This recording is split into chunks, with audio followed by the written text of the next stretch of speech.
So hey guys, welcome back to my channel. कैसे हैं आप लोग? आई होप अच्छे होंगे। और जो भी लोग बिहार दरोगा की तैयारी कर रहे हैं और काफ़ी टाइम से, बहुत लंबे समय से बिहार दरोगा के नोटिफिकेशन का, उसकी वैकेंसी का वेट कर रहे थे, तो उनके लिए गुड न्यूज़ है।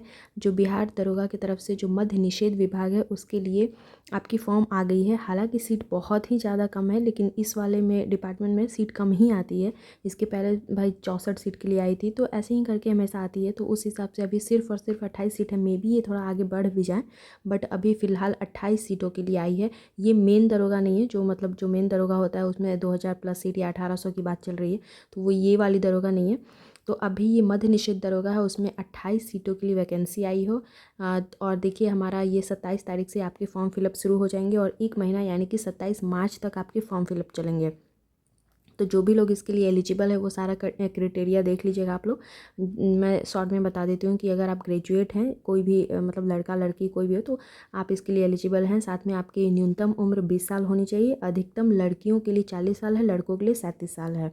इसके साथ जो लड़के हैं जनरल और ईडब्ल्यूएस कैटेगरी के और ओबीसी के, उनके लिए A165 हाइट है सेंटीमीटर, और जो लड़कियां हैं उनके लिए 155 है, और जो अति पिछड़ा वर्ग के लड़के हैं उनके लिए 160 ही है, और लड़कियों के लिए सबके सेम है, 155 ही है। तो ये है। और कुछ इसके अलावा और भी अगर कुछ आपको जानकारी चाहिए होगी तो मैं कल इसके ऊपर एक डिटेल वीडियो बना दूंगी, अगर आप लोग को चाहिए होगा तो। फिलहाल आप इतना जान लीजिए। सीट बहुत ज़्यादा कम है, तो इसके लिए परेशान होने की बात नहीं है, क्योंकि जिनको नौकरी लेना रहता है वो एक सीट पर भी नौकरी ले लेते हैं।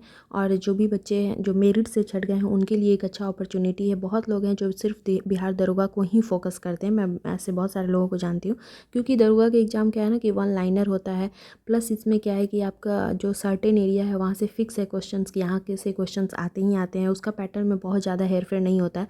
जैसे बीपीएससी का क्या है, वो अनप्रेडिक्टेबल है, उसका कुछ समझ में नहीं आता। कभी वो यूपीएससी लेवल का कर देता है, कभी वो एकदम से लेवल गिरा देता है। तो उस हिसाब से दरोगा का जो एग्ज़ाम होता है ना, और बहुत फास्ट भी एग्ज़ाम करवाता है। मतलब 6 महीने के अंदर आपकी प्रीटी मेंस रनिंग वगैरह करवा के ज्वाइनिंग भी दे देता है। तो मुझे लगता है कि दरोगा का जो भी लोग तैयारी करते हैं उनके लिए एक बेस्ट अपॉर्चुनिटी है। क्योंकि अभी से अगर आप तैयारी करेंगे, इस एग्ज़ाम को भी फोकस देंगे, तो अगर करेंगे तो इसमें अगर आप फेल भी होते हैं तो जो मेन दरोगा आने वाली जो 1800 प्लस सीटें हैं, उसके लिए भी आपकी तैयारी बहुत अच्छी हो जाएगी तब तक। तो मैं इसलिए भी बोलूँगी कि जो भी लोग इसको फोकस करना चाहते हैं वो एकदम अच्छे से इसमें लग जाइए, क्योंकि ये दरोगा ही एक ऐसा एग्ज़ाम है जो बहुत फास्ट आपकी ज्वाइनिंग करवाती है। अदरवाइज़ सारा एग्ज़ाम आप देख रहे हैं बिहार एसएससी का 10+2 लेवल का भी 2 साल होने को आया, लेकिन अभी तक उसका कोई पता नहीं है। सीजीएल 2024 से आ रहा है, अभी तक कोई पता नहीं है। ये फिर मतलब बहुत सारे ऐसे जॉब है, ट्री 4 का भी कुछ समझ में नहीं आ रहा। तो आप बिहार दरोगा एक बेस्ट ऑप्शन है आपके लिए। जो भी लोग इसके लिए तैयारी कर रहे हैं तो उन्हें लग जाना चाहिए। अब मैं देखती हूँ कि मैं क्या करूँ। लास्ट ईयर तो मैंने दिया था, ये वाला नहीं दिया था, बट जो मेन दरोगा है वहाँ तक मैं दी थी। बट इस बार देखती हूँ, क्योंकि इस बार तो मैंने सोचा है कि मैं किसी एक ही चीज़ को फोकस करूँगी। और भी फ़िलहाल मैं देखती हूँ कि क्या करना है। बट आप लोगों के लिए मैं बता दूँ, और अगर आप लोगों को बुक्स वगैरह का भी कुछ समझ में नहीं आ रहा हो तो मैं वो भी बता दूँगी कि देखिए, ज्ञान बिंदु वाले जो रोशन आनंद सर हैं, वो अभी दरोगा के लिए होमवर्क सीरीज चला रहे हैं। तो मैं कहूँगी कि जिन लोगों ने अभी तक ज्वाइन नहीं किया है तो प्लीज़ आप जाके उसको ज्वाइन कीजिए, वहाँ से आपको बहुत ज़्यादा हेल्प मिलेगी। ऐसा नहीं है कि उसकी फ़ी बहुत ज़्यादा उन्होंने रखी है, मात्र 250 रुपये फ़ी है। और आपका वो पूरा कोर्स, मतलब जैसे क्या है ना कि वो होमवर्क सीरीज़ दे रहे हैं आपको सारे सब्जेक्ट से।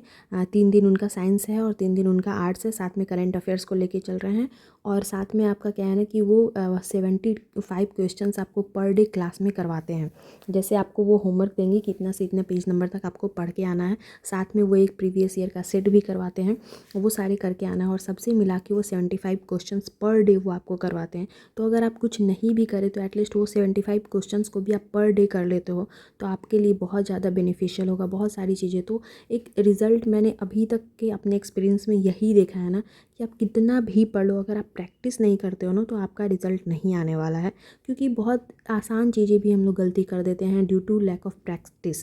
तो अगर आप जितना ज़्यादा प्रैक्टिस करेंगे उतना ज़्यादा आपके रिज़ल्ट के चांसेस बढ़ जाते हैं। आपको ये मत सोचिए कि मुझे तो ये आता है, मैं क्यों पढूं।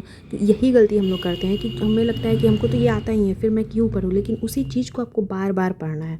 तो इसलिए भी जो बच्चे जितना ज़्यादा रिवीजन करते हैं उनके रिज़ल्ट के चांसेस ज़्यादा बढ़ जाते हैं। और ज्ञान बिंदु जो है अभी देखा जाए तो दरोगा के लिए बेस्ट कोचिंग है। और मैंने देखा है उनका जो मटेरियल है, जो नोट्स हैं उनके, और फिर जो वो क्वेश्चंस करवा रहे हैं डेली 75 क्वेश्चंस वाला जो सीरीज होमवर्क सीरीज लाए, तो मैंने देखा है कि वो क्वेश्चंस को एकदम से रटवा देते हैं। आपको इतना होमवर्क सीरीज दिया जाएगा, आपको 75 क्वेश्चंस दिया जाएगा, और उनको पता है कि मतलब मैंने भी जो एक्सपीरियंस किया है कि क्वेश्चंस वहीं से आते हैं, हर चीज़ का एक लिमिट होता है और उसके बाहर क्वेश्चंस नहीं जाते हैं। तो अब आप यही करना पड़ेगा, और मैं भी अब यही करूँ कि क्वेश्चंस अगर आपको नो मैटर कि आप क्या पढ़ते हो, नहीं पढ़ते हो, कैसे पढ़ते हो, बट आप रट लीजिए उसको, जितना ज़्यादा हो सके उसको रट लीजिए। चाहे आप किसी भी चीज़ की तैयारी कर रहे हैं उसको आप रट लीजिए, बार बार 10 बार 20 बार, जितनी ज़्यादा बार हो सके कर लीजिए, और आपके रिज़ल्ट आ जाएंगे। मैंने अभी तक यही एक्सपीरियंस किया है, क्योंकि बहुत सारे आसान क्वेश्चन भी अगर हम लोग गलती करते हैं तो ऐसा नहीं कि वो हमें आता नहीं रहता है, हम लोग उसको पढ़े रहते हैं, हमारे नज़र के से वो क्रॉस किया रहता है, लेकिन क्या है ना कि हम लोग आसान समझ के उसको छोड़ देते हैं, लेकिन आसान को भी बार बार पढ़ना है।